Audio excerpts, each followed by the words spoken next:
Standing By, the Terry and Ted podcast, is sponsored by the UPS Store Canada. Hey, welcome to Standing By. It's another episode. I'm Terry DeMonte along with Ted Bird, Season 7, which we're all excited about. And again, our title sponsor is the UPS Store.ca. The UPS Stores Canada, 380 locations. I keep saying 380 locations, even though I'm lying to you. And I'm very sorry I'm lying. Don't tell on me. It's more than 380 locations. We just don't know how many because they keep opening stores from coast to coast to coast in the country. David Drucker is the emperor of the UPS Store Canada and a longtime friend and supporter of ours. And as Terry likes to say, when he contacted David to see if he wanted to be the title sponsor of the podcast again this season, he said, David, yes. That's exactly what happened.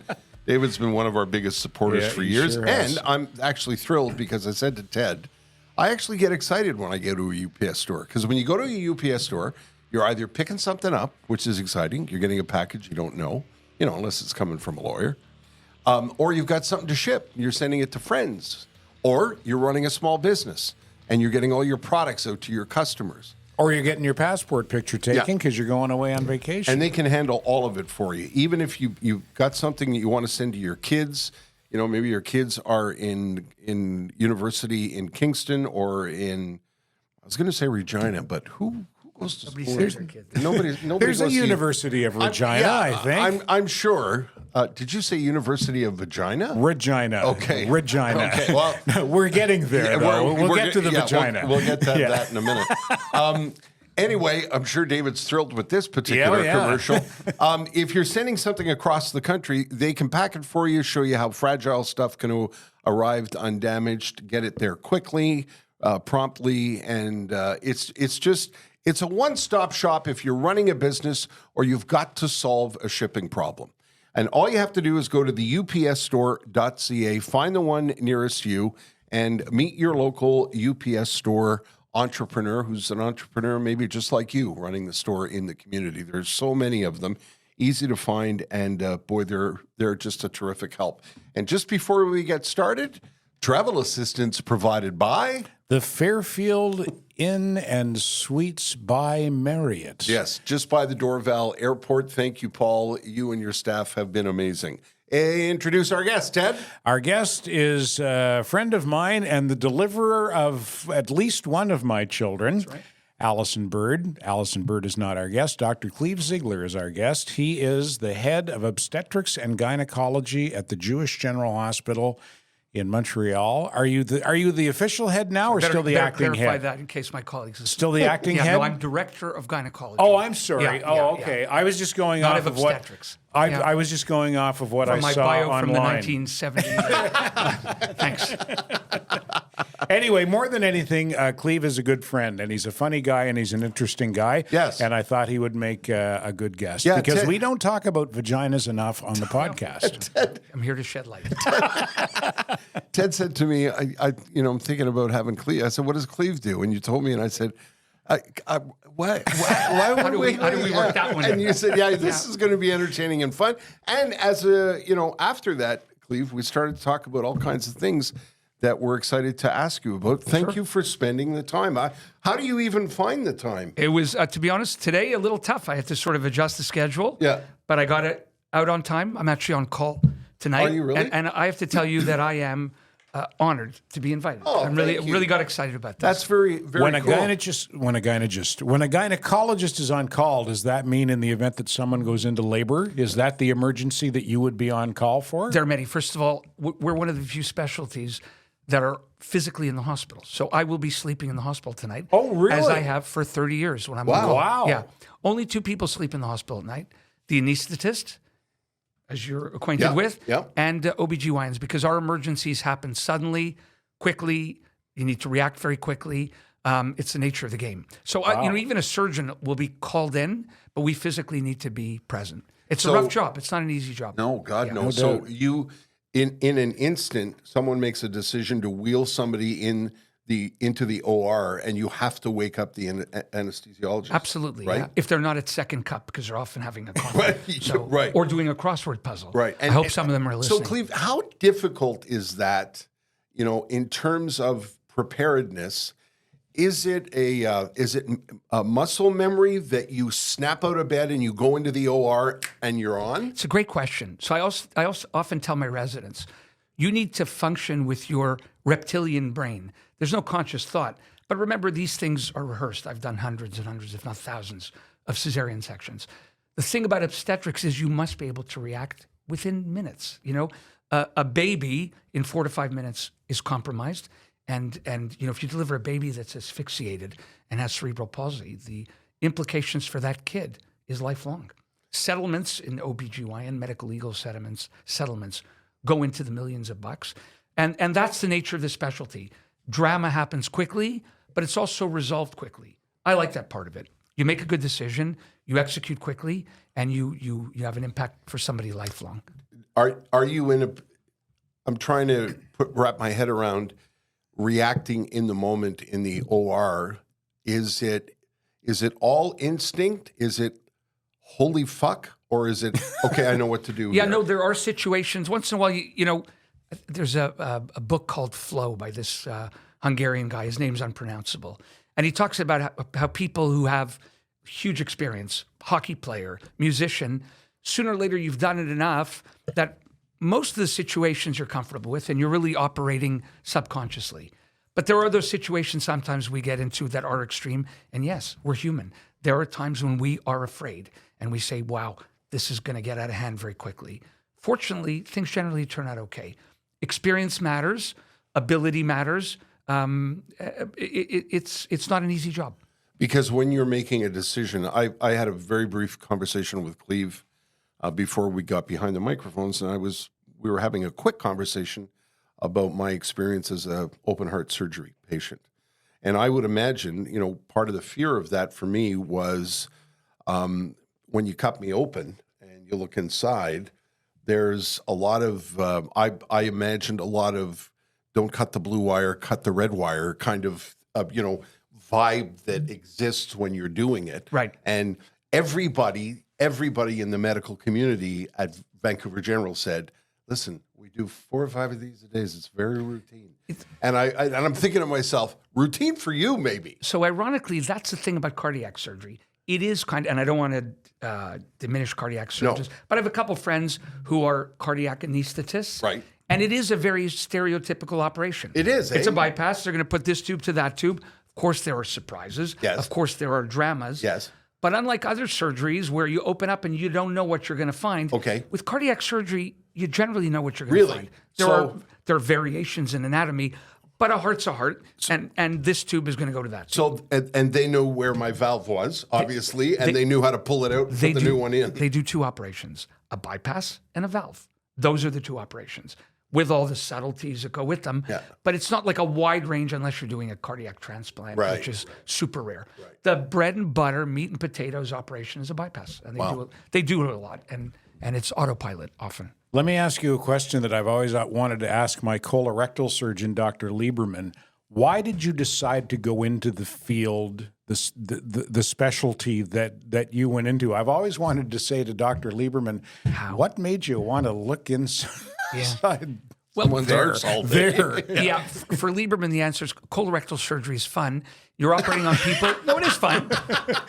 It's not for the patient. Take it from me. For them, it's fun because they're removing bad stuff and hooking stuff back together. It's a specialty that attracts people because the surgery is cool. Okay.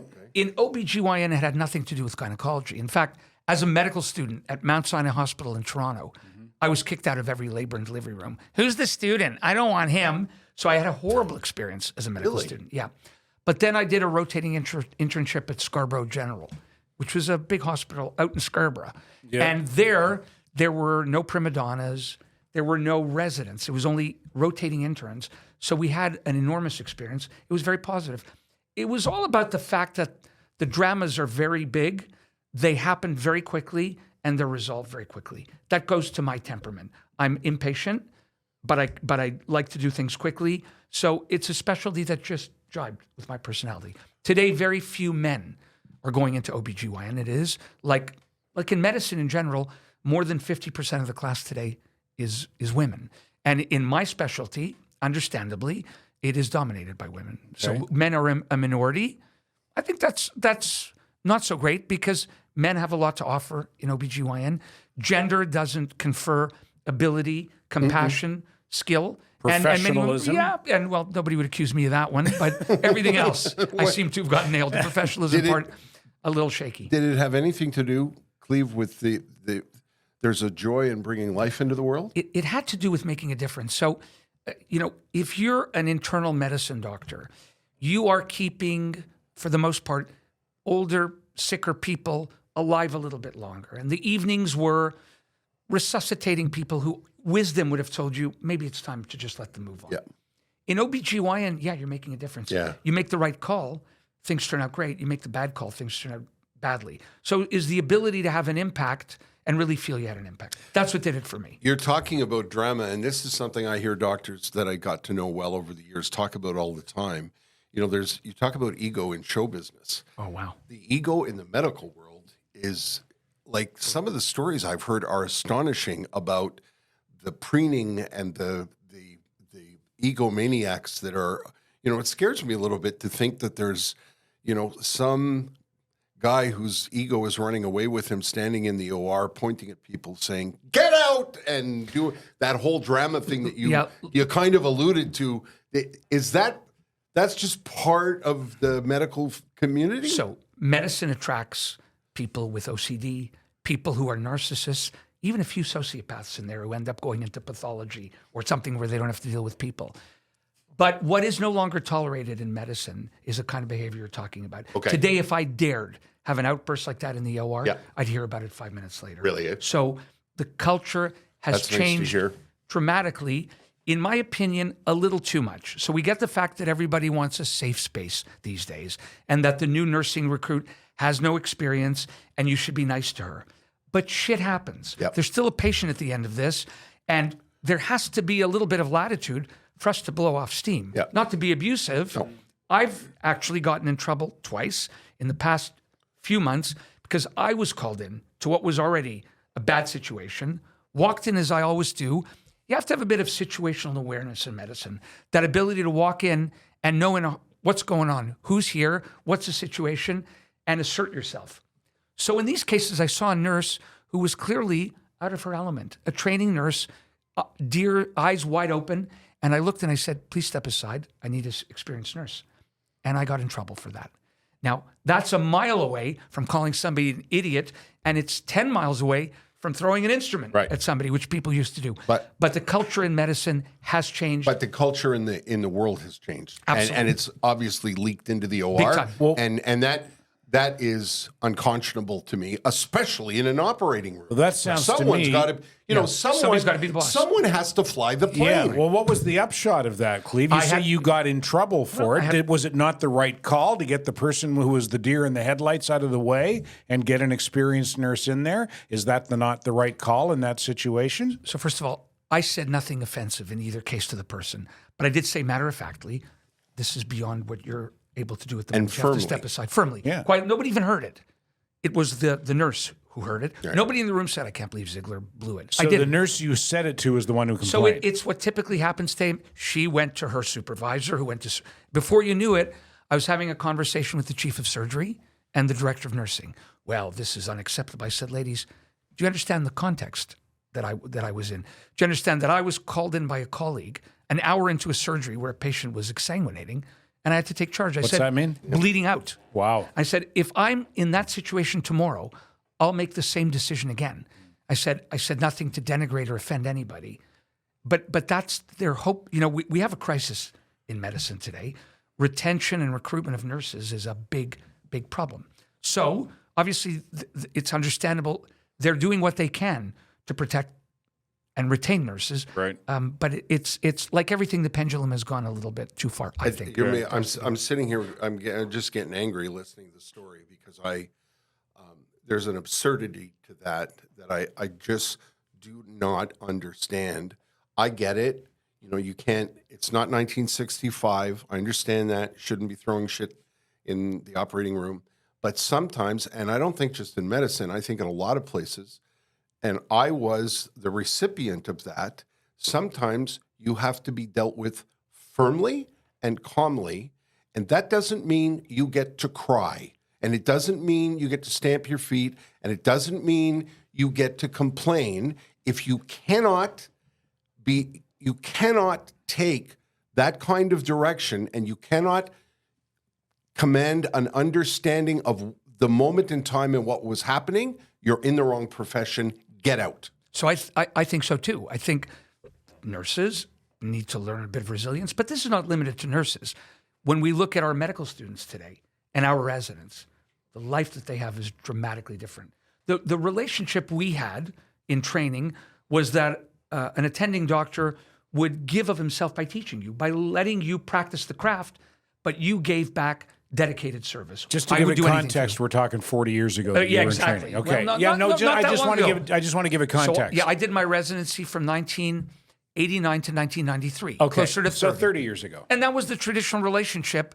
You attending doctor are gonna allow me to mess up something that you could do in 5 minutes, but I tell you what, I'll do anything back for you. That's not the deal anymore. We are held to a standard of absurdity. You have to be nice. You have to be thoughtful. You have to be blah, blah, blah. And the student has a wellness day and a health day and a pre-call day and a post-call day. And yes, attending doctor, you're going to work harder because, I mean, it's gone a little bit cuckoo. So it's like you say, the pendulum is it's hard to be, I keep saying, it's hard to be a guy my age in medicine. It's hard to be a male in my specialty, in my age. I love what I do. I don't resent my patients. I'm not a misogynist. I love what I do, and my patients know it. But the environment has become difficult. It's become to the same wokeness that's affected everything else. And is to the point where the health and safety of patients is compromised? So I would say that we still have a remarkable backup system, but I will say more and more these days, we are dealing with less experienced people. That cadre of career nurses, the labor and delivery nurse who was that nasty matron in her 50s who knew obstetrics better than the doctors and knew, she's gone. They're burnt out. Did you work with her? I worked with many like that. Yeah. And was that your preferred? Of course, that's who you wanted at your side. This was somebody who had your back. Yeah. Who looked after the place, and it's not. I think COVID did a lot to demoralize nurses, really nurses, because they were heroes, and then they said, "Give us a few bucks to show us we were heroes," and there were no bucks for them. So. I had a small experience with that. It's a story that I'm not proud of, and I don't think I've told publicly, but I'll tell you now. When I had my heart surgery at Vancouver General Hospital, I came very, very close to death and was unconscious for weeks. But when I started to come out of it, and I remember the first day that they said, we're going to try and take you for a walk, and I, hobbled out of the room. And as we came back to the room after like my 1.5 minute walk, I said to my wife, what's the big V for on my door? What does that V mean? She said, well, get back in bed and I'll tell you.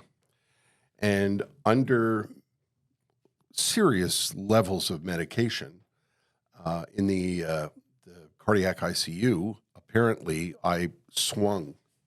They were trying to do something and I swung my hand. And a young, inexperienced new nurse went to the head of nursing and complained. And that an unconscious, incoherent person hit her. And I was identified and am forever identified in the British Columbia health system as a violent patient. And it was because the new nurse was, the man swung at me. He swung at me. That's sort of the, what I was alluding to. And that's, if my wife is on the table bleeding out, I would have pushed that, her husband would have pushed that nurse to the floor. Yeah. You know what I mean? Like it's absolute not. Anyway, let's not. I don't want to go too far down that path unless you want to. No, but I'm. That's actually crazy story. Yeah, I'm not a violent. I've never been a violent person. I'm like. I thought that was coming back to vagina when you said V. I said to myself, where's he going with this? Victoria, Vancouver, vagina, of course. I had a fight in grade 5. Yeah, that's the last time I remember. Anybody wants to fight me, you have to catch me. Wow. You're from Toronto originally. Born and raised. Yeah. So can you tell me about the path? How did you end up in Montreal? Sure. Well, I was doing that internship at Scarborough General. Yeah. Realized I wanted to be an OBGYN. I actually met my wife, who was in Toronto at the time. And she mentioned, that year, OBGYN was not a very popular specialty. And you had to make a decision about what specialty to apply in much earlier. I hadn't. And I had some regret. I said, shit, I'm going to end up being a GP above a 7-Eleven in Scarborough. I don't want to do that for the rest of my life. I want to do this specialty. And she mentioned quite, en passant, I hear McGill didn't fill their spots. I applied, and here I am. Wow. So, yeah. I didn't realize I married into medical royalty. I was going to say, your wife's dad is very prominent in the Montreal medical community, right? He's having the Dr. Phil Gold. Have I got that right? And tell us who Phil Gold is for those who don't know. Yeah, he's an ex-chairman of medicine in McGill. He is having the McGill Cancer Center building is being named after him in June. Yeah, he's a recipient of a zillion awards. But I have to say, one of the nicest human beings I've ever met in my life. All the professional stuff, it's great. When I say I've never met anybody like him, I've never met anybody like him. Is he funny? He's not that funny, but he's got a smile on his face. Because your wife's very funny. Josie is wittier than he is. Yeah. I hope, he's not funny, but a smile never leaves his face. It's a natural part of his persona, and it's not fake. Is he retired, Cleve? Kind of like what I sensed from Terry. Yeah, he's an eternally optimistic guy. You're a very positive guy. I try to be. Just listening to you on the radio, I said, how can anybody be that positive? But and I'm not. I'm a pessimistic skeptic. My father-in-law is unrelentingly positive, unrelentingly. It's all every text with a heart and a sunshine. I'm going, it's not normal. Does this guy ever get pissed? And I've tried to provoke him, never successfully, because I could be a schmuck. Never got him. I said things that should have really. The worst he'll say is kiddo. So kiddo means I've really crossed. Yeah, kiddo. Yeah. I don't know. He called me kiddo. And I love when, this has happened to me because of what I did for a living, and we've been to all kinds of events, and you're standing talking to somebody, having this lovely conversation with this very unassuming person, and then you find out what a giant they are. Right. Those are the best. Those are the best. And truly, and he's like that. He's like that. Yeah, you wouldn't know it. Yeah. Common touch. Yeah. Friends with the guy in the parking lot. Yeah. That kind of guy. Yeah. Were you always like from a kid you wanted to be a doctor? Yes, I did. Yeah. 6 or 7 years old, I knew it, and even my barber knew it at 6 or 7. He told my parents, "I think this one's going to be a doctor." Really? So it is, without sounding, maudlin. It is, I think, a calling. It's a calling. Like you really want to be a doctor. Yeah. I have 4 kids. None of them have or had the remotest interest. The instinct didn't cross for a second. So I think the best doctors are those who really, that's what you want to do. I've got so many questions pinging around my head. Sorry, I'm just going to fire them away as they come. Treatment of vaginitis, are we going to get to that? Because we will. I want to know who delivered your kids, and were you in the room, and what's that dynamic like? So he was my mentor, a guy named Dr. Danny Weiner. His partner was Dr. Dick Schatz. Nice. Dick and Danny. You can't make this stuff up. By the way, we're all in our 60s, and it's still funny. Still funny. My wife had 3 very dramatic, crazy deliveries and a C-section for the last one. So we do have a camera here, so I can tell you at the second delivery, it's not going so well. And, we're all humans. So this guy is my colleague and mentor, and I could tell he's nervous because my second kid happens to have a big head. He's not coming out so easily. So in a moment that I will never forget, and I think the visual here is pretty important, Dr. Weiner decides I got to pull this kid out with forceps. And I go, Danny, you do what you have to do. I'm just the dad. He puts on the forceps, and he pulls. And forceps are they look like big salad tongs. Yeah. And yes, occasionally we have to pull a baby out quickly. He pulls, not much happens. He turns to look at me and he does this. So in that moment, when Homer Simpson's heart stops? Yes. I said, did he just pull my kid's head? Like, here's my guy who I think is a legend, shaking his head going, like, what does the shaking? Anyway, He then pulled harder than I've ever seen anybody pull out a baby and got my kid out with a pretty squashed head. So, yeah, the deliveries themselves. Oh, my God. Yeah. Oh, my God. When that happens, is it like when you're changing a tire and you go, It is. Well, for me, it was. I said, what could he have done? I've never seen him lose composure like this. Like, what happened? Yeah. And was your instinct at any time in any of the deliveries of your kids to offer Stick my nose in? No. anything? Absolutely. No. I realized, you're not objective in that situation. Yeah. Be a husband. Yeah. Be the dad. Yeah. Be the dad. the forceps, do they do damage? They do. So we'll get into obstetrics today. We do a lot of C-sections, a lot of criticism of obstetricians, too many C-sections. But it's natural in terms of the evolution of the specialty. Forceps do have an important role. They've saved babies. I mean, we've pulled out kids in 30 seconds. It would have taken us 15 minutes to do a C-section. It's undeniable they cause more damage to the mom than a vacuum. We can pull babies out with a vacuum, but they're much more effective. Today, we don't do dangerous forceps. In other words, we don't pull babies that are very high up. We don't rotate their heads, but it's still an effective instrument. In some countries, they've been outlawed. Wow. In Denmark and a couple other Nordic countries, they're no longer used. Because I have a giant head, no hats. I noticed as I'm sitting next to you. I've never asked my mother about that. I'm having flashbacks of your hips a little bit, to be honest. I once tried to buy... a hat. I was at a hat shop in Italy, a very quaint little place, and I thought, I'm going to buy a Borsellino. And I went in, and the guy put the measuring tape around my head, and then he put the measuring tape around my head again, and he looked at me, brought the tape down, and he said, "Your head, it's very big. I don't know." You left without a hat. Didn't have a hat. Quick side tangent question. Sure. You're on board an airplane. Is there a doctor on board? Do you get up? Wow, that's when I've been in that situation once. Unfortunately, some family doctor wanted to be the hero. Oh, okay. Jumped ahead. All right. Yeah. Okay. In some situations, I'd be helpful. In others, not so helpful. Gotcha. Yeah. Okay. Yeah. But if there's nobody else there, I'd have to do it. All right. You want to help us talk about Sugar Sammy? Have you seen Sugar Sammy? I think he's hysterical. You've been a Montrealer since 1989. Yeah. He's very funny. You get, and you also get how much he represents very much the city, very much, and the extent to which he exactly what you were talking about earlier. Yes, Terry, right? He gets Montreal. He gets Quebec. Yeah, there's Cleve and I were talking before we went on the air. There is, and this is hard to explain, and I don't mean it to sound like exclusionary or whatever, but there is a thing, and I can't even describe what it is, and you know what it is because you've been here a long time now, and you came from Ontario, and it takes a while to understand what that special dust is that is in Montreal. Yep. Can't explain it. Yep. Maybe it's the smoked meat. I don't know. Maybe it's St. Viator. I don't know. Maybe it's the way we pronounce things, the way we live together. I don't know what it is, but it's something. Maybe it's Poseidon. It's exclusive to Montreal. I don't buy a shirt without regret and saying shit that I get the right shirt. I got out of the car from Toronto, got out here, smelled the air, looked around, and said, "Yeah, this is it." And I never had that feeling in Toronto. Grew up there, and I still used to go back with my stomach in knots.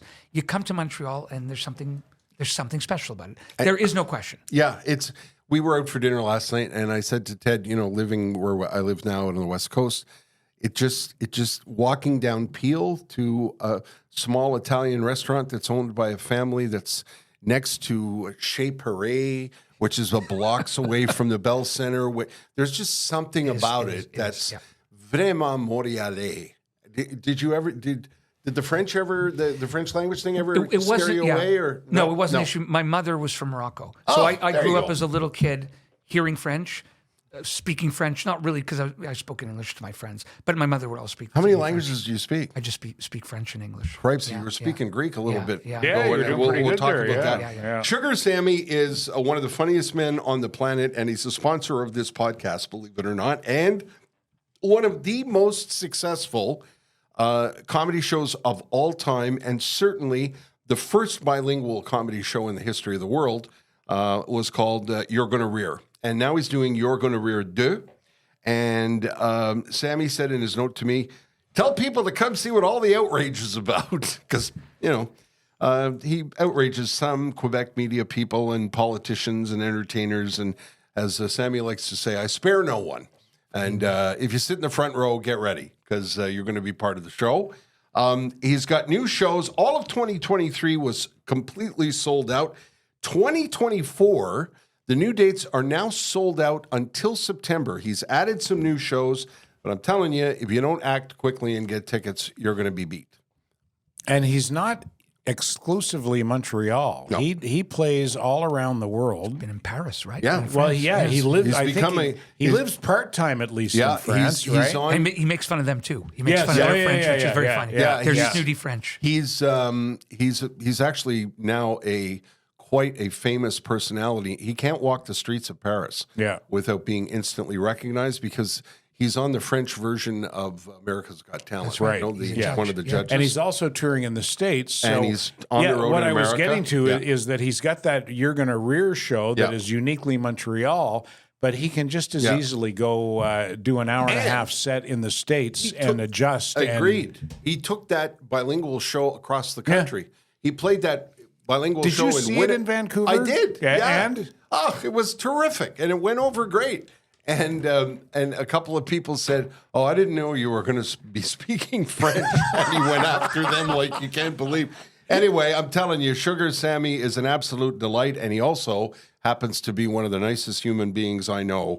Go to sugarsammy.com and get your ticket info, and for the love of God, follow him on social media because it's so entertaining to follow him on Instagram. He's on Twitter. He's on Facebook. He's on TikTok. And he plays a lot of clips from his shows. He's in America right now. Cleve, your mom is from Morocco. That's right.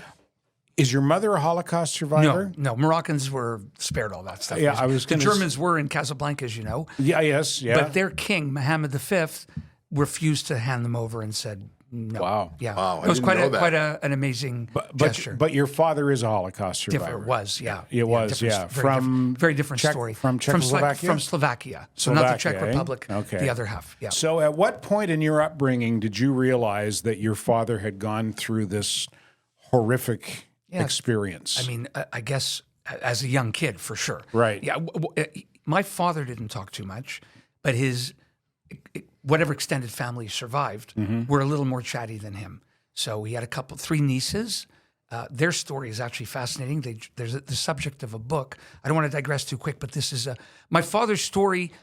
Is that I don't know much because he didn't talk much. He was a quiet guy. Do you know where he was? He was in a camp called Sachsenhausen. Yes, I know that one. Sure. Yeah. And the situation was a bit unique. The men, Jewish men of Slovakia, kind of hung out in work camps till the late 1944s before they were taken away. But my father, make a long story very short, was the youngest of 10 kids. His father married twice. The first wife died. So my father's nephews and nieces were his contemporaries. Imagine having like a sibling 30 years older than you who has kids your age. Right. The three of his nieces, who were girls of 16 years old at the time, in 1942, were on the very first shipment to Auschwitz, 1942. Oof. Yeah, 16-year-old girls. Wow. Yeah. So they all had little numbers. And they survived? They survived. It's an amazing story. Wow. Yeah. They went to Auschwitz in 42 and survived so as the a little war? kid, I see the numbers. What do those numbers mean? We were lost when we were little children, so they wrote the address. I go, okay. I mean, that was, right. Then I got older and understood what the numbers meant. So it's crazy. And then I figured, how did these women live there for 3 years? They must have been camp prostitutes. Like, it doesn't make sense. Yeah. In 2011, I go on the March of the Living. Have you heard about this trip? Yes. Yeah. So we're in Auschwitz, and we're going on a tour. I'd never been there in my life. And I hear out of the corner of my ear, this is the office. I said, there's an office in Auschwitz? What is this, like what do you mean the office? So I listen, and the tour guide says, in the office, the first shipment of women came and worked for the SS. And the Germans, for some reason, had a special respect for this group of women. They let them off easy. So these women actually survived 3 years in a place where the life expectancy was 2 months. Jesus. Wow. Yeah. The story's amazing. Story. And then I asked my cousin, one of them was her mom. I said, your mother ever talk? She said, my mother talked. My mother wrote down the names for Mengele for the selection. So this is my father's niece who had been educated, could write in German, and she was Mengele's little secretary. This woman died recently at about 99. These, I mean, they're all crazy stories. Yeah. Yeah. Tommy Schnurmacher was on the podcast. He's Hungarian. With us. I mean, Took the words, the thought out of my head. And fascinating stories. And what was really interesting was when Tommy was in here and was telling us stories, his mom's stories and his father's stories from the Holocaust. And Tommy being Tommy, we were laughing. Right. What was the book? Makeup in Auschwitz? Makeup tips from Auschwitz. Yeah. How vanity saved my mother's life. And Terry said, I feel terrible. We're talking about the Holocaust and we're laughing. And Tommy said, that's how they survived. No, for some, it's absolutely it was a survival mechanism. His mother was so smart and so brave. And I'm not going to do the story justice. I can't, but she didn't like her uniform. She thought she looked unkempt in a concentration camp uniform. And she sewed buttons on it, and she wouldn't drink the coffee, and she used the coffee to polish her shoes. And one of the camp... Irma Grisa. Oh, that was a horrible guard. The worst of the women guards. And made Tommy's mother her... maid, capo, basically. Maid. Yeah. Like, it's astonishing. I've talked to a lot of survivors, and the honest ones will say the same thing. They have absolutely no explanation for why they survived. Yeah. They weren't stronger, more clever, more brave. Circumstances, in most cases. My landlord in NDG, Joe Ships, was a tailor. And I think so that's a valuable skill? Yes, I think that's how Joe survived. I don't want to spend a lot of time going down this road. It's not a trauma for me. No. But definitely I grew up with that cloud. I mean, I find it fascinating, and I also find fascinating to what extent... Like, what responsibility do you feel to pass the legacy on to your children so that the memory of the Holocaust is kept alive in their generation? Yeah, it's a tricky one. You know, speaking now as a Jewish person, that should not be the only defining thing. Judaism is about way more than being the victim of the Holocaust. Mm-hmm. What lesson? Like, I look at what is happening today, as we all do, and it's almost like facts don't matter to anybody anyway. Whatever you feel in your heart, you can be given incontrovertible proof, but if you're a hater, you're a hater. That's what I wanted to talk to you about briefly. I don't want to spend the podcast talking about it, but I am so horrified and mortified by what I'm witnessing, and I want to know, as a Jew, watching what you're watching across this country, what is it? Fear? Is it sadness? How does it make you feel with this absurd, what I think is a pursuit of the latest fashionable protest without any thought of consequences or understanding of history? As a Jew, how do you feel about it? Right. So first I'm going to say my views probably don't reflect those of the mainstream Jewish community in some ways. I'm a very traditional guy. I don't believe outreach, convincing people how brilliant we are, how good we are, what we've contributed to humanity. That's not the angle to go about it because nobody gives a shit. If they don't like you, they don't like you. You can tell them we're 0.02% of the world's population, but 30% of the Nobel laureates, they don't care. So I've never felt it's important to brag, show off, promote. I think you proudly remain who you are. You know, I don't want to get into too many politics. For us, it's existential. We have a big bad army. They're going to do, because I don't think people want to be victims again. My own approach here has been, surprisingly, as an outspoken person, pretty low key. I don't go to marches. I don't go to rallies. These are all feel-good activities. They make the people in the room feel great, but has no impact on anybody else's. I almost feel like this is some sort of a spell that's been cast over people because it doesn't make sense to me. I agree. It doesn't make sense to me. Here's video proof of it. Nah, it didn't happen. So, I mean, how do you respond to that? Somebody hates you so much that they see a video proof of a woman being raped or a kid being burned alive and say, no, it didn't happen. So, I mean, there's no response to that. So my response is to not ignore, and I'm not walking around terrified. I still have faith in this Canada, in Canada, in government, in the authority. I mean, they're not coming tomorrow to take me away to Auschwitz, but it's a tough time. Do you remember your first delivery? I do actually, yeah. I do, yeah. You do? That was at Scarborough General. Yeah, it was. I mean, it's that's why I became an OBGYN. What happens? Like, you're are you scheduled to over? No, I mean you're a sniffling intern. You don't know your hand from your nose. You walk in a room, and I mean it is You've been at your wife's birth? Yes. Yeah. You have. I have no birth. kids. No, I know you don't have kids, but maybe a girlfriend's birth. Or, Don't. Not a spectator sport. Okay, so it is the first time you see it, an absolutely overwhelming, amazing thing, right? So I looked and I said, "Holy shit, I want to be part of this." Really? What I didn't realize is it's days and nights and weekends, and like all guys my age, you become a little bit crabby. It is a beautiful event, but it's also a scary event. It's an unpredictable event. The job takes its toll, and for many of us at this vintage, we need support. Midwives, nurses, somebody else, because you can't be there. You can't be the coach and cheerleader for every patient. You have to, parcel your energy because they might need you in the OR. But it is a beautiful job. It's a beautiful specialty. How many? Do you have any idea how many I don't children? count. No, You don't? I mean, I deliver. Would you guess? 30, I'd say about 8,000 or 9,000. Really? Probably. Really? Wow. Something like that. Yeah. Yeah. I don't keep pictures up in my office. No. Some people do. Really? Yeah, it's not my thing. Okay. So how does it start? A woman gets pregnant. She comes to see A boy you. meets a girl, and how far back do you want to go? No. Let's just start with. Okay, I'm They pregnant. kiss and hug. I'm pregnant. And I come to see you. Right. And then you begin. How does it start? So today, I'll tell you the conversation. It's all changed. As physicians, we used to know everything. Patients didn't know very much. We tell them how it's going to be, and it was "Thank you, doctor," and that's the way it was before the internet. Right.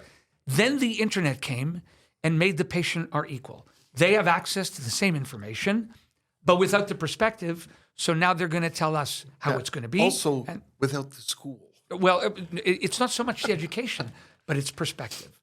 So the job has become difficult. And we talked about, I don't have a voice. I used to give advice. Now I spend my day refuting false information. Wow. So it's not enough. What do you think I should do, doctor? It's doctor, I've heard of A, B, C, D. What do you think of each of these?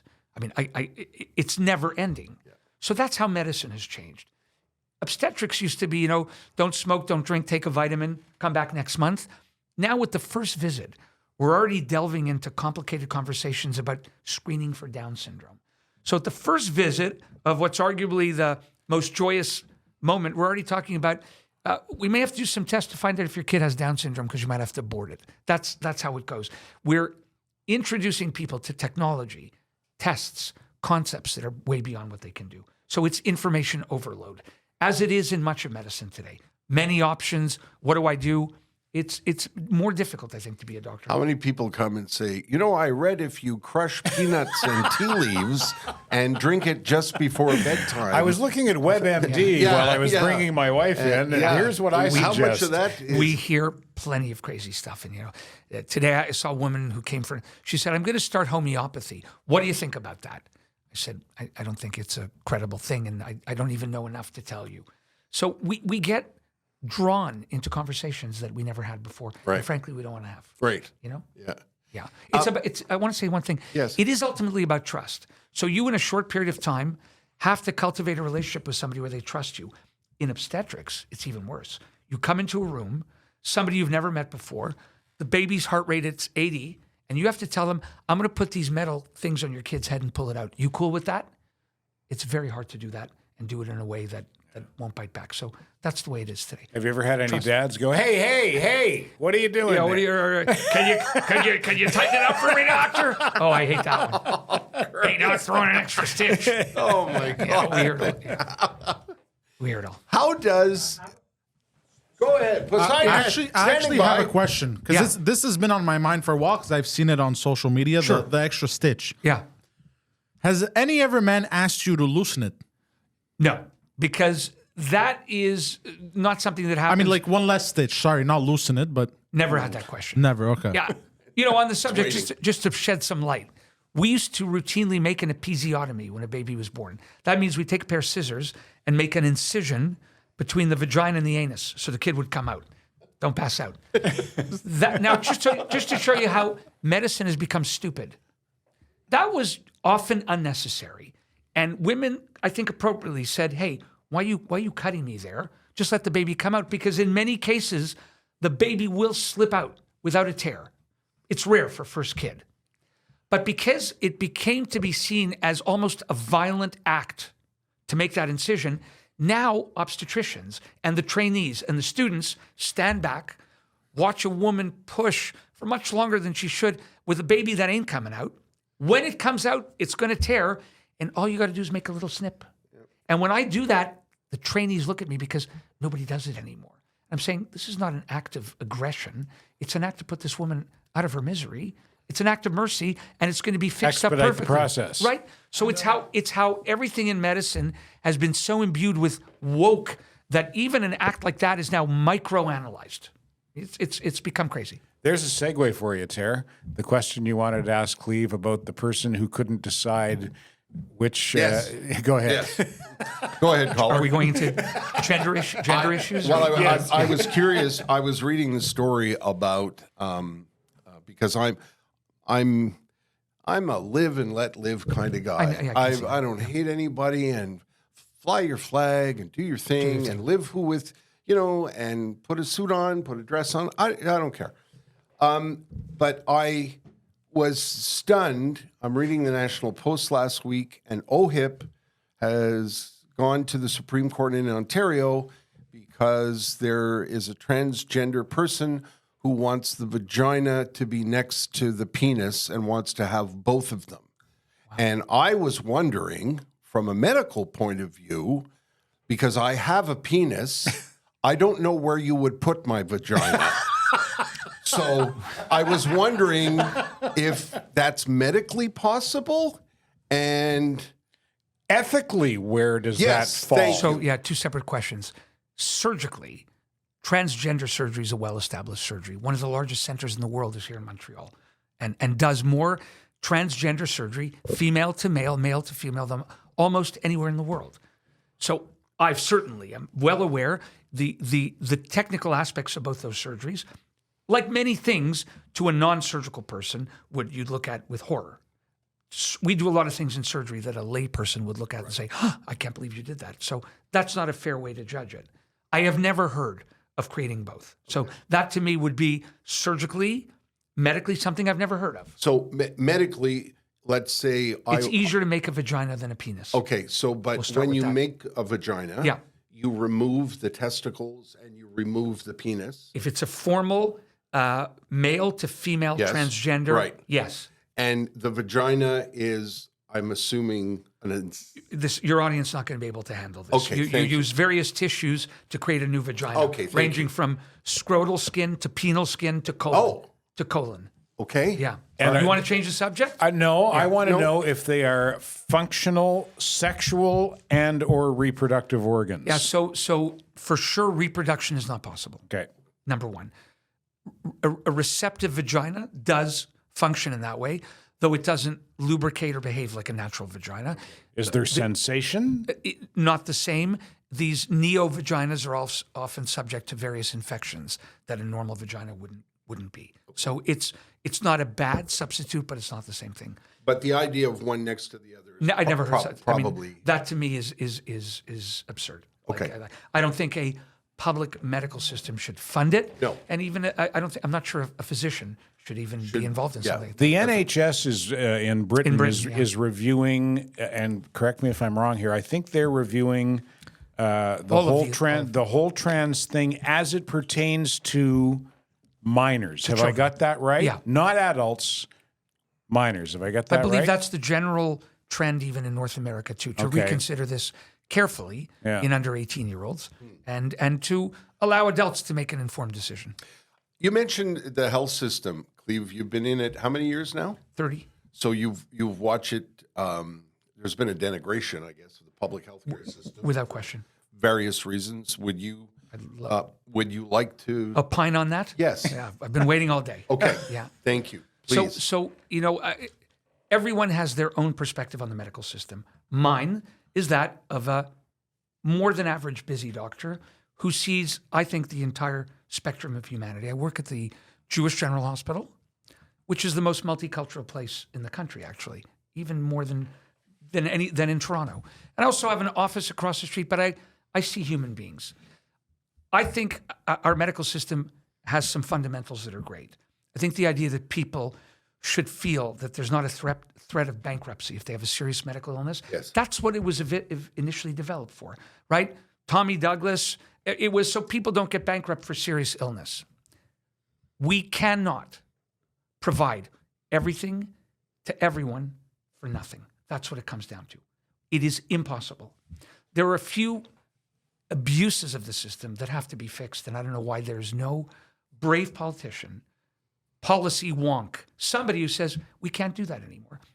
Let me give you an example. A patient with a Medicare card has the right to see whoever they want, whenever they want, how many times a day they want. How often do I see a patient who's coming for a third or fourth opinion? Many of these people are not working people. They have a card, use the card. So I would say, eliminate that immediately.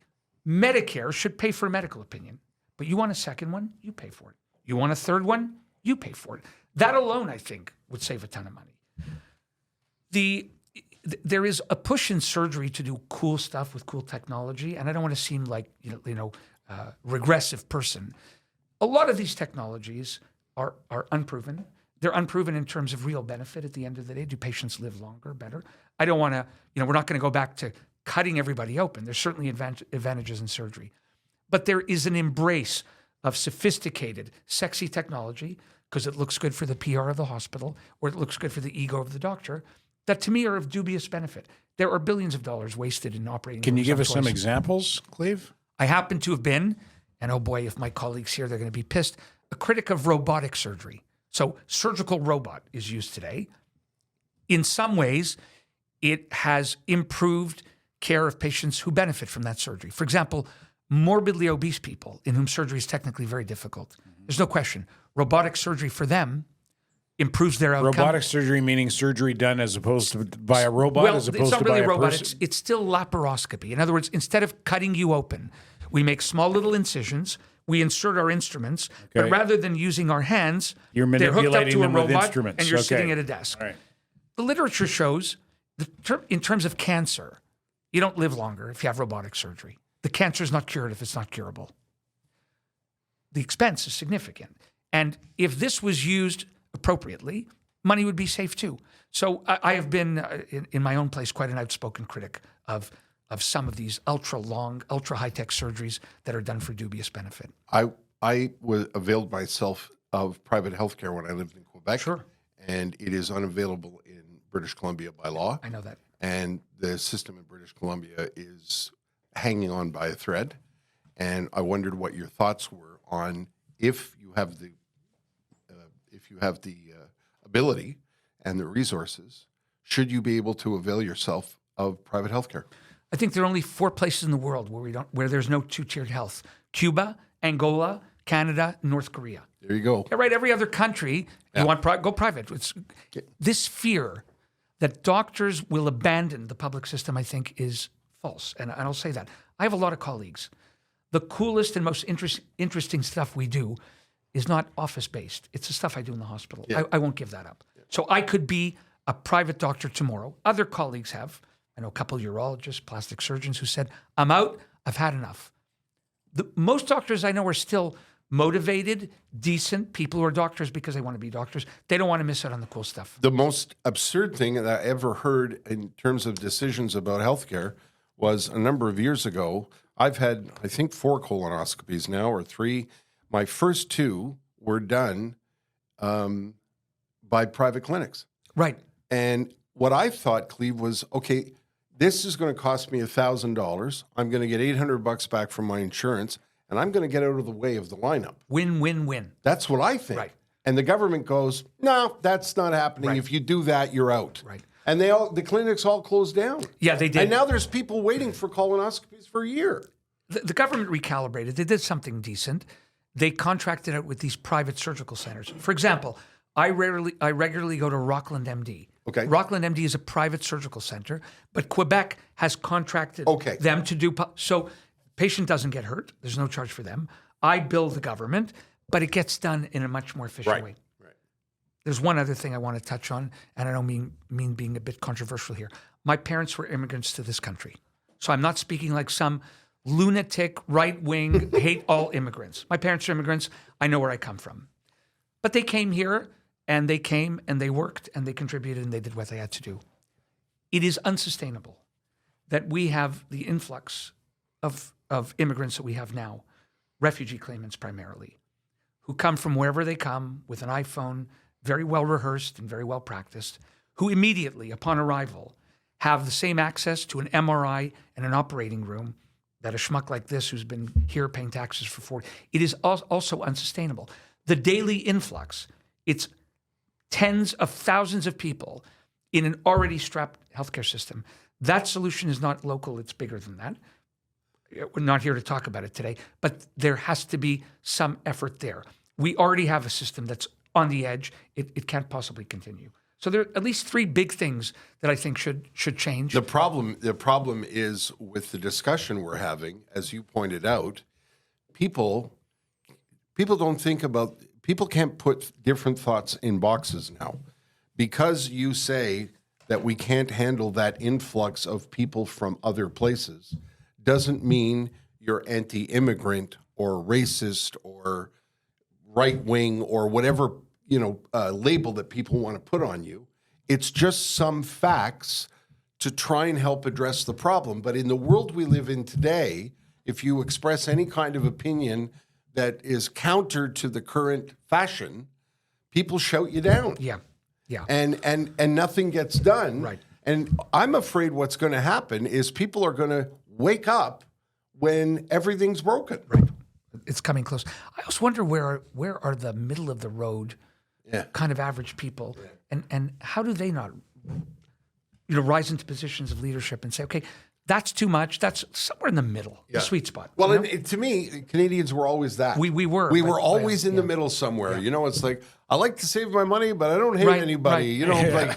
My taxes are too high, but you were a little left and you were a little right. You were somewhere in the middle. And now nobody's in the middle. But as a result of all this, I mean, we are all waiting and suffering, and there's no question there's an impact. When I think of the number of people, and it may not have ultimately an impact on the medical outcome, but just being worried about something for 4 months, waiting for that test, worrying, that's a terrible thing to do. Yeah, it's for a 5-minute test. I was told in August of 23 that I had a failing heart valve and go home, and my phone didn't ring until late October. Yeah. And it was terrifying. And you're wondering, you don't know what's happening. You're wondering. It's terrifying. In the U.S., you're having a bypass tomorrow. And to your point, my wife and I got so frightened and so scared and so worried that we looked into it.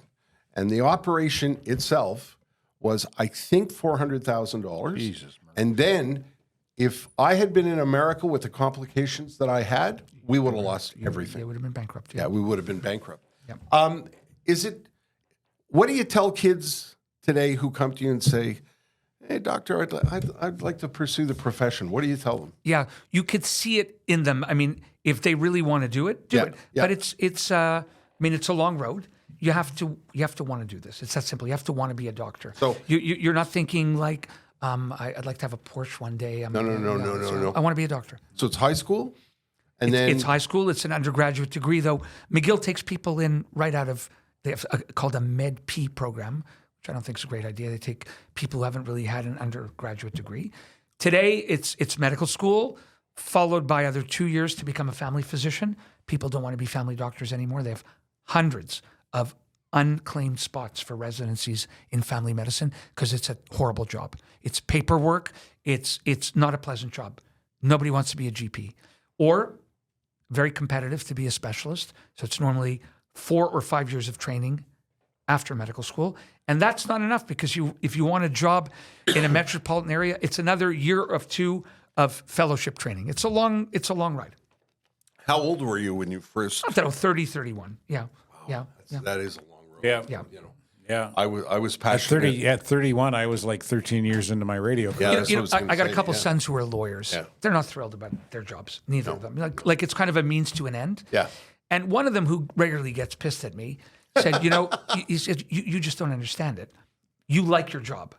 He tells me that. Yeah. I go, yeah, Mikey, I love my job. And he knows it because it irritates me. I leave my house with the enthusiasm of a 17-year-old going, oh, goody. Still to this day? I swear to God. I have an OR date Friday. I'm already thinking, I got these 2 cases are going to be fantastic. I can't wait to do them. That's amazing. I like I love that. Yeah. I don't like the politics, but I love the job. Yeah. But I think that's everywhere today. Yeah. If you're at a high level like you are, you're in the middle of it. We just feel a little bit vulnerable, I think, as physicians, because we have an order. We have a Collège des Médecins, and they can be persnickety. people who say things that they shouldn't say or post things that they shouldn't post are at risk of having their licenses suspended. So you have to be careful a little bit. And I don't think you said anything bad. no, I didn't think so far. No, I think you're all right. You want to do commercials or the tweet sheet? Well, What's your pleasure? I think we. I think we got to. We're working. What's your diagnosis of that? Both of your laughs sound like the laughs of the insane. Kind of like and you synchronize it nicely. Yeah. We're recording later in the day, and that I find that. We get a little loopy? I think so, because we were always so used to working early in the morning. Yeah. And, we're 100 now. So That's right, yeah. Let's talk about our good friends at the Merson before we get to the. You're a Merson guy, aren't you? I am a Merson guy, yeah. Cleve's a Merson customer, yeah. Yep. Cleve Should be knows. getting a text or email soon. We got my tires, when did we do them? Eclipse Day. Tara and I went down on Eclipse Day. What are you looking at me like that I don't for? know. Yeah, we went to That's where we saw the eclipse at Merson. Yeah, we celebrated the eclipse That was at Merson Automotive. We've known them. I tell this story on the podcast all the time, and I used to tell it on the radio all the time. Years and years and years ago, what I know about cars, you could write on the tip of my finger. He's an aficionado. Yeah, He's an expert. yeah. I don't know anything, so I went to this place when I first moved to Montreal in '84, and I had trouble with my car, and I took it to a place.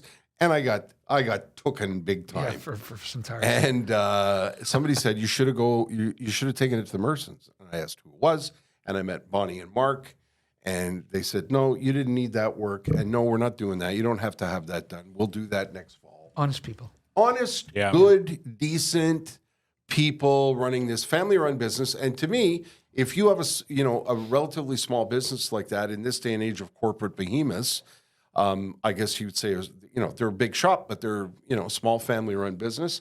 You don't stay open that long without doing something right. No. They've been at it because a everybody long- else is a chain at this point.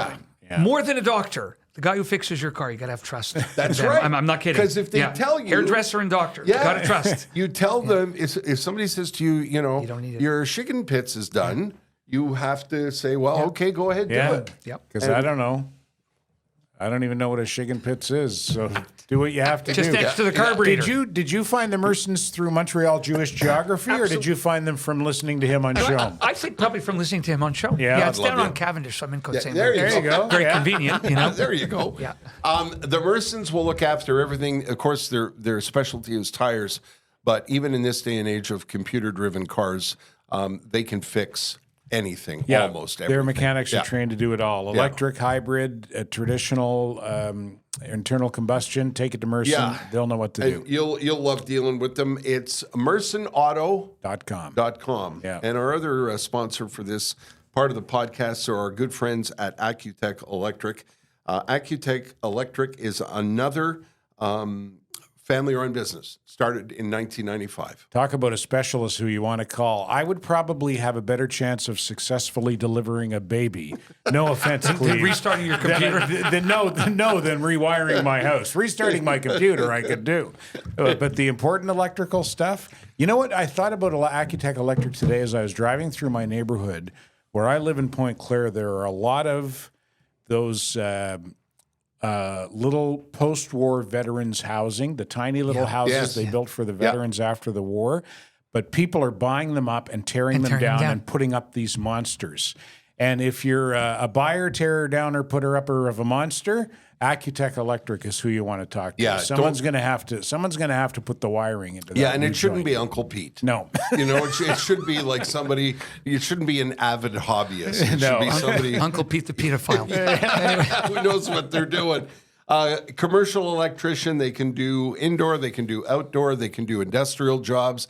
If you're renovating, they can lay out the whole map for you. If you've got a simple job, they can do that too. If you're building a commercial space, they can look after that, fix your lighting, set up your lighting systems. And like I said, a family-run business that started in 1995.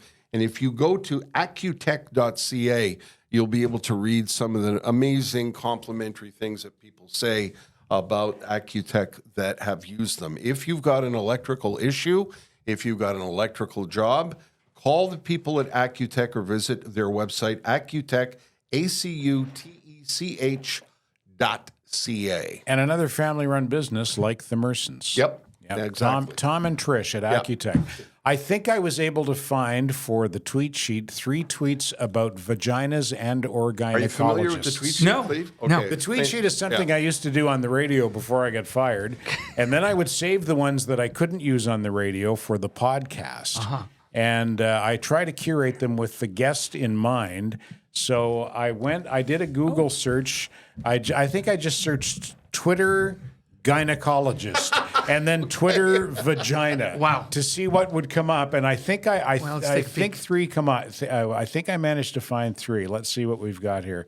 Have you got those? Are those standing by, Poseidon? Here we go. From at RN Nurse. Me. Boys have penises in the front, but horses have them in the back. So where would a centaur's penis be, you think? Waiter. I meant questions about the menu. Me. Right. Yes, of course. Brief pause. Same question. It's I'm doing that the next time I'm at a restaurant. I'm asking that. From at Trout Eyes. Without downloading any new pics to your gallery, type the year you turned 18 into the gift bar and insert your phone into a lion's anus. Well, that has nothing to do with the vagina, but it's in the general neighborhood. Disturbing. Yeah. And from at Random Antics, sadly for any lover I have, my vagina will never be squeaky cleaner than when I leave my house for a gynecological appointment. That I actually believe. Is that true? Well, you don't know for sure, do you? 9 out of 10 times. Nice. Yeah. Well, that's good to know. 1 out of 10. Not Really, so much. eh? Yeah. Not so much. People are generally considerate. in your specialty. You're responsible for arrivals. You're not responsible for the house. Exactly. Yeah. Yeah. Gotcha. Yeah. Okay. Yeah. I just wanted to. It's kind of. Is it awkward to talk about? No, I guess because you're a doctor. It's not, right? Specifically, what? Well, it's just, like when you go to your doctor and you're having this lovely conversation and you're chatting it up and you're talking about things and how you're doing and how you're feeling. If you're in private healthcare, you get to have that conversation. You have a longer conversation. Yeah, exactly. With Dr. Uman, as I recall. Yes, Dr. Uman, cardiogenics, helped save my life. And then I gotta put my finger in your bum. Right. So. There are some things, like when you're for the first time at your pediatrician, when your doctor says to you, okay, turn your head to the left and look out the window. Why, hey!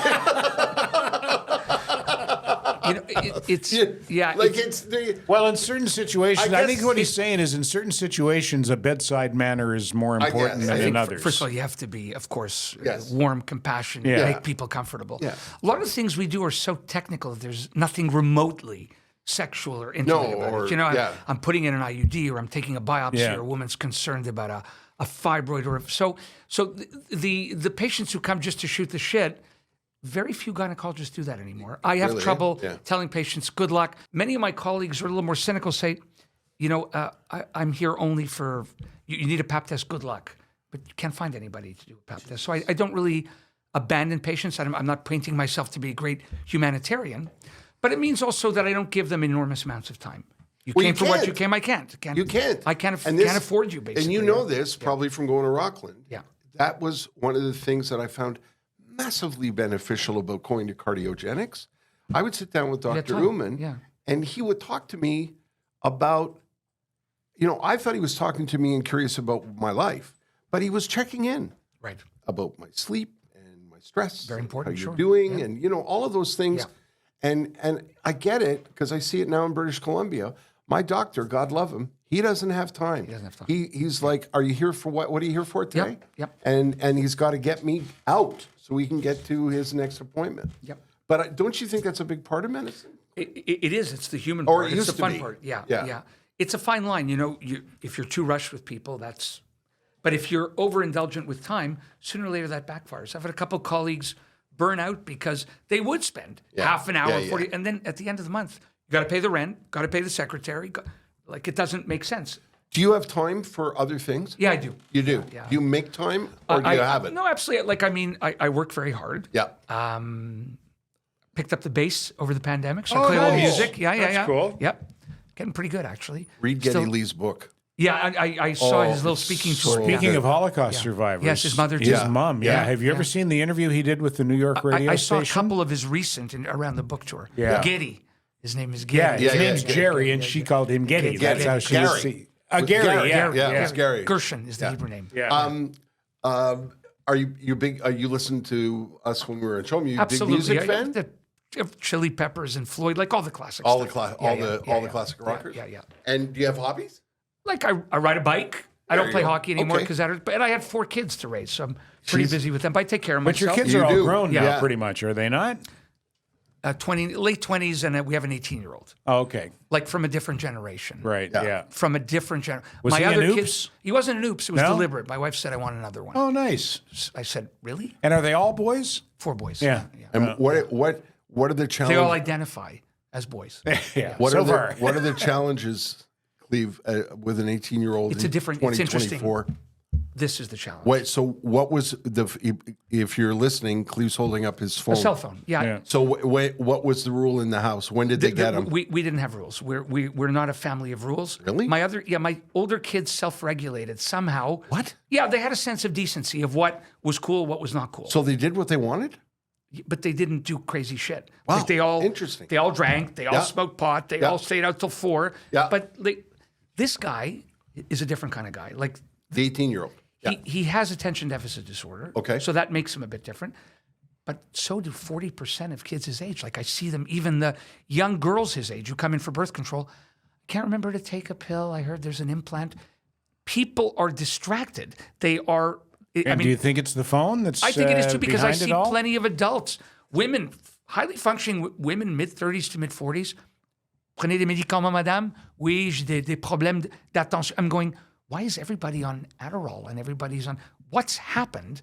How can there be an epidemic of something that didn't exist 20 years ago? Like we had kids who were goofballs when we went to elementary school, but today it's a whole different world. Many of them are medicated. Did you have a rule about, okay, we can't give the kids phones until... Yeah, no, they didn't have them when they were 8 years old, and Okay. they were on too often, and my wife would yell at them. Yeah. But this one is a zombie with it. It's hard to take him away. But he's a very functional kid otherwise. Good Okay. student, friends, all that stuff. You take the family to a restaurant.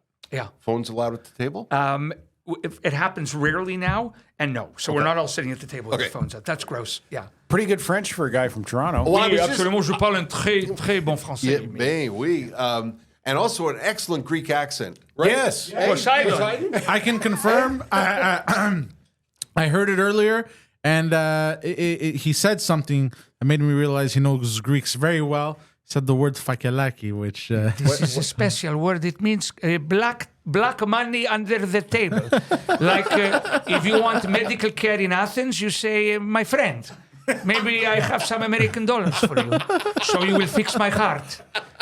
Yeah, I have too much heartburn from the tzatziki. I need medical attention urgently. that is actually a fantastic Greek accent. I can't even do a Greek accent. What neighbor? Did you grow up in a Greek neighborhood of Toronto? I did not. Grew up in a neighborhood full of Jamaican kids and Italian kids. Where? Arlington, like Cedarville, but on the wrong side of the tracks, not Forest Hill. Give me some cross streets. Like Bathurst, Eglinton, but Okay, more yeah. Eglinton in the Allen Road. Okay. So are you just a good mimic? Yeah, I'm a pretty good mimic. Is that right? Yeah, I mimic patients all the time. Is that right? And it's funny, I've never had a complaint from a patient. You did Borat But- when you were I did delivering Borat all my the time. daughter. That gave me tremendous mileage. Please tell the story. I know we're going to wrap it up, but tell the story. Well, I'm going to get Cleve to do the yes. the Borat, but he was. You're in the room. I'm in the room, and he's delivering Allison, and he turns around to me and he says, I don't remember what I said. Your wife- Your wife was really fertilized. After birth, she go back into the cage. Great success. "Strong like ox." High five. Wow, you're really good. And I was surprised you were even in the room and didn't pass out. No, he was Yeah. good. He was very cool. Yeah, Yeah. because Phlegmatic. I would say. he goes. Yeah, I don't recall a tear being shed, but I didn't cry at my kid's birth. No, either. no, there's- I was too scared. No, in my case, it's because I'm usually quite like I Yeah. have a weak stomach, and I usually get quite faint at any. I was any wearing sign a of heart blood. monitor once and was trying to explain it to him, and he hit the floor. So There's one thing I was hoping to hear from you today, but it's just, Yeah. it's an ad you do, but I don't think it's a sponsor, so I don't know if that's you can say okay. it. What were It's you? that bust a move moving. Oh, I bust love a to move hear the moving. Yeah, but the move, the O is really long when you say bust a move? Bust a move. Yeah. I look forward to that A commercial. great friend. Yeah. Great name for a company. Great friends of mine. Great moving company. Yeah. I love that commercial. I look forward Cleve, to it. I can't tell you how much I enjoyed this. I could have talked to you for another hour, but Me too. It was fun. you've got babies to do and things to do, and We'll do it another time. Yeah, maybe we'll have you back. I think we sort of peaked with the bring- Borat at you the should- end. Like, you can't come back from Come that. back, come back and bring Josie. Yeah. And maybe bring, who's Matthew. your brother-in-law? Oh, my brother-in-law, the philosopher? Yes. Yeah, he's an interesting guy. Listen, because I had a shit ton of questions, but you've been very, very generous with your time. It was really a treat for me, I got to say, guys. This was a lot of fun. You were really, really fun a guest. privilege, and thank you. Thank you so much. Our thanks to Poseidon, who produces the show and actually is Greek. He is, yeah. And also, I may add, is a keen hobbyist when it comes to vaginas. He's Likes very to talk- keen, yeah. Seems likes to interested. talk He's a about them. definite enthusiast. Yeah. For all the wrong reasons, though. Thank you very much. And a big thank you to the UPS store, to Sugar Sammy, sugarsammy.com, our friends at Accutech, and our friends at the Merson. And of course, to you, don't forget, we're on Facebook. There's a Standing By podcast Facebook page. We're also on Twitter. We're also on Instagram. Follow along, and we'll let you know about upcoming episodes. And thanks for downloading this one. Standing By, the Terry and Ted podcast has been brought to you by the UPS Store Canada. The UPS Store near you is locally owned and operated by a member of your small business community.